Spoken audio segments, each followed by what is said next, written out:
Vamos a tratar de establecer algunos parámetros de análisis un poco más claros que los que uno puede llegar a hacer a partir de la lectura de información y las publicaciones que se dan en distintos medios sobre la situación en Turquía. Habida cuenta de que efectivamente hablamos de una situación de conmoción en el mundo. No salíamos todavía de la sorpresa del atentado en Niza cuando nos enterábamos de este golpe fallido de Estado en Turquía y sus consecuencias. Tiene la gentileza de visitarnos en este mediodía la licenciada Paola Venturini, es integrante del Observatorio de Política Internacional de la Universidad Católica de Santa Fe, tiene una estrecha vinculación con la comunidad turca en Argentina a través de negocios y de cuestiones diplomáticas, y ha vivido un año en Turquía que no es poco para quienes habitamos esta parte del mundo. ¿Cómo andamos, Paola? Bienvenida. Hola, Andrea, buenos días. Buenos días, ¿cómo estás?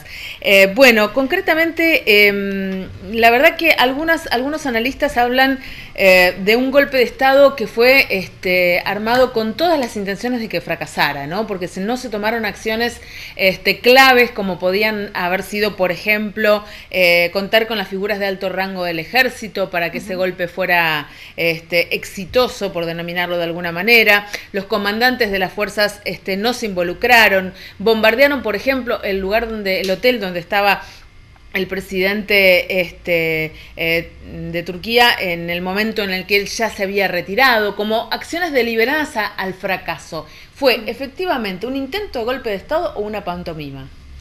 Bueno, tenemos que hacer un poquito de historia para tejer varias hipótesis de lo que vimos nosotros, todos sorprendidos, del ámbito académico, los que trabajamos o tenemos alguna relación comercial con Turquía. La verdad es que nos sorprendimos, pero no tanto. Porque Erdogan, que es el presidente que ostenta el poder desde el 2001 hasta la actualidad y cuya proyección intenta estar en el poder cuando la República cumpla los 100 años en el 2023, o sea que es un hombre quedan unos cuantos años, tiene una proyección, digamos, bastante optimista de su futuro. Que tiende a la prosperidad eterna, no muy laxo con cuestiones de Estado de Derecho, digamos, más allá de que él llega a primer ministro y después a presidente a través de la vía democrática, de lo que establece el Estado de Derecho, pero distan mucho de sus actitudes de estar en correlación con lo que es el Estado de Derecho, que significa respecto a las minorías étnicas, religiosas, respecto a los medios. Sobre todo él es un gran perseguidor, persigue a todo lo que es la oposición, tanto desde lo literario hasta lo periodístico, que puedan ir en contra de su ideología y sus principios políticos, que tienen mucha raíz en el Islam también, ¿sí? O sea, estamos hablando de una persona autocrática, bastante autoritaria en la gestión del gobierno, y además que está sentada sobre una concepción del Estado muy parecida a lo que era la Sharia, otrora la ley islámica que se estuvo vigente durante los 800 años de Imperio Otomano, previo a la República Turca moderna, como la conocemos hoy, inaugurada en 1923 de la mano de Mustafa Kemal Atatürk. Ahora bien, ¿cómo puede influir esta situación, digamos, en el panorama crítico que hay en Medio Oriente, habida cuenta de las acciones terroristas en distintos lugares del mundo por parte de ISIS, un grupo de el más temido del que se tenga memoria, y de qué manera influye esta crisis política institucional en Turquía en lo que puede ser eventualmente los negocios con Argentina, por ejemplo? Bueno, podemos ir de lo macro a lo micro en el análisis que hagamos. Turquía es un eslabón precioso para la Unión Europea, para los aliados occidentales en el Medio Oriente, en la región. ¿Por qué? Porque es el anillo de contención o el país pivot, tapón, como lo denominamos en relaciones internacionales, porque de ahí, diríamos, de Turquía hacia lo que es el Asia Central, está todo este polvorín, ¿no? Recordémosle a la audiencia que Turquía, digamos, comparte fronteras con Siria, con Irán, con Irak. O sea, es el último eslabón de la OTAN, de la Organización del Tratado del Atlántico Norte, que es el brazo militar creado por Occidente en otro contexto internacional que fue en la Guerra Fría. Y Turquía no es un miembro menor, tiene 1 millón de soldados dentro de este brazo armado que es la OTAN. Entonces es estratégica para Occidente, tanto para Europa como para los intereses de Estados Unidos. Turquía, Israel y Arabia Saudita son los aliados estratégicos de Estados Unidos en la región. ¿Y por qué también para Europa es estratégico? Porque con la crisis de los refugiados devenida de la guerra civil en Siria y de las complicaciones que trajo, digamos, la guerra civil interna en Irak y el desarrollo del Estado Islámico, ha servido como tapón de contención para toda esta ola humana de inmigrantes, diríamos, de refugiados que huyen hacia Europa. Entonces, esto ha sabido utilizarlo muy bien Erdogan para acumular más poder.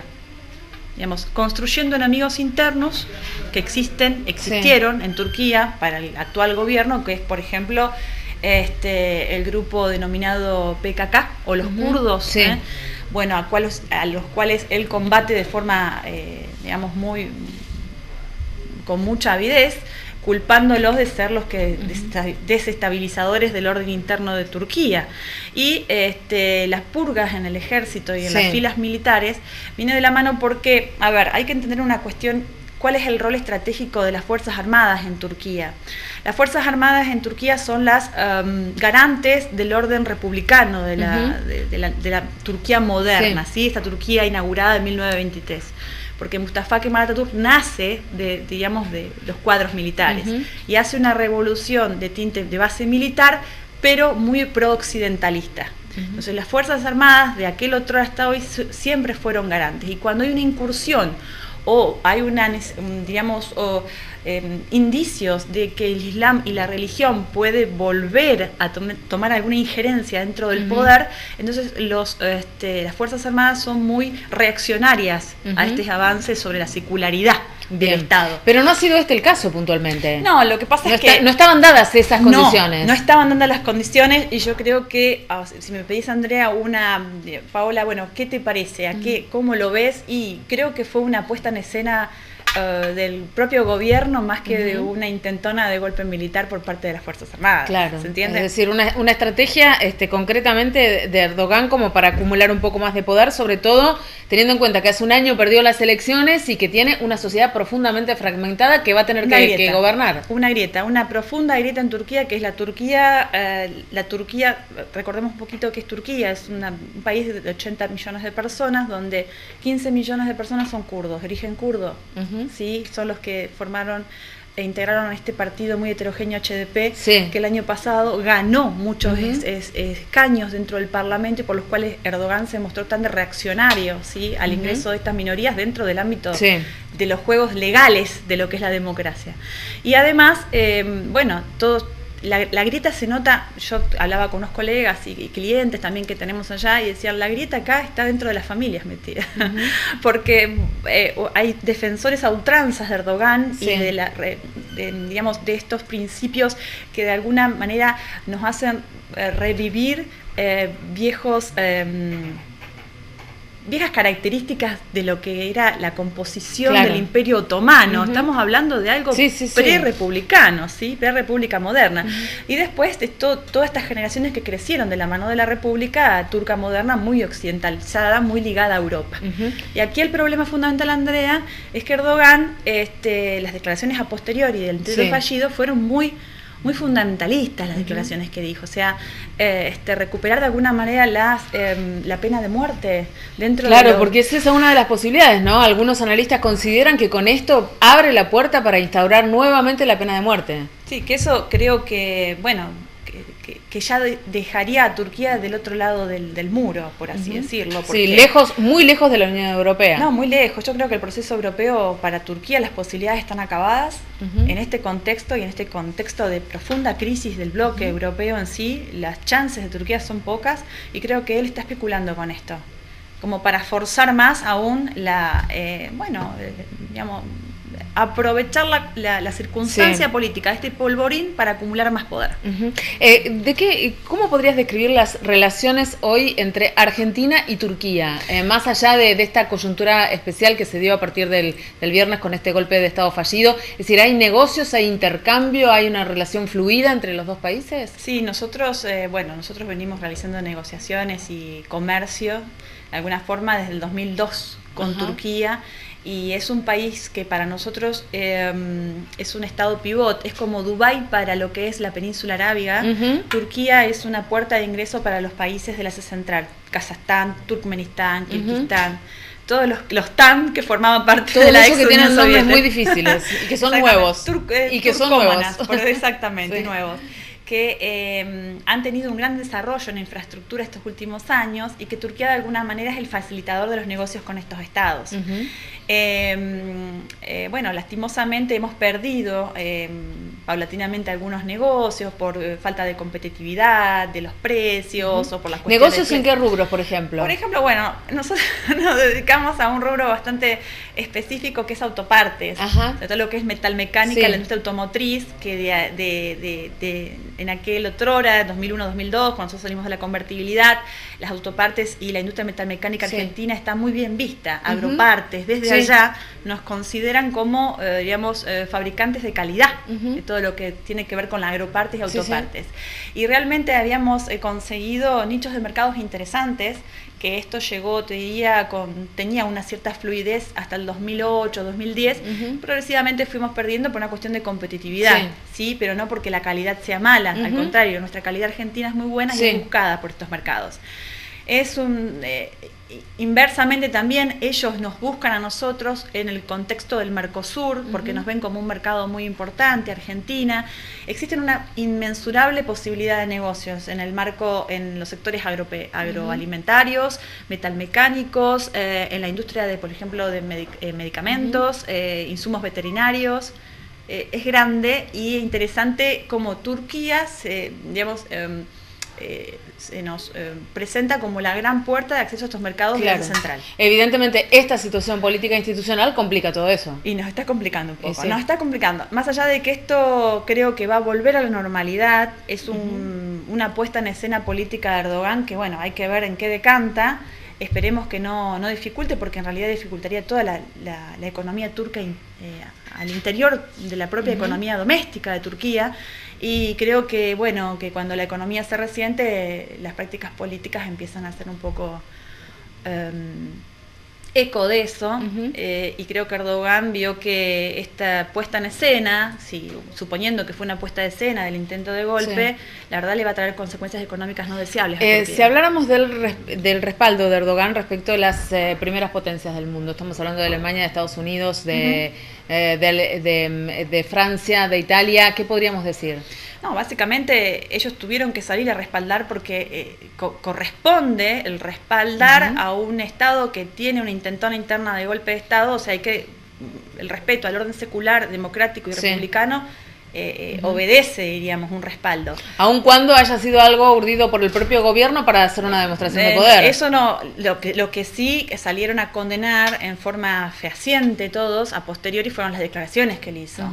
Cuando él esboza una intención de hacer una vuelta a la instauración de la pena de muerte en Turquía.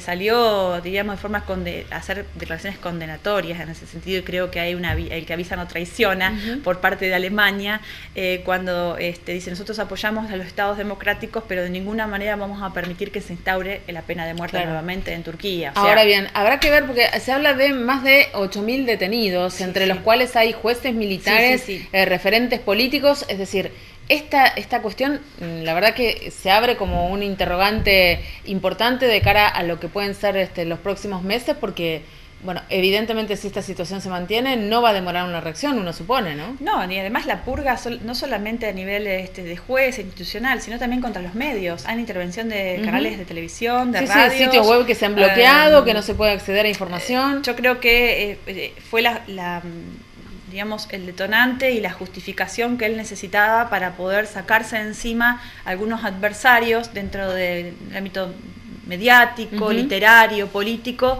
como para poder profundizar su estrategia política de acá al 2023.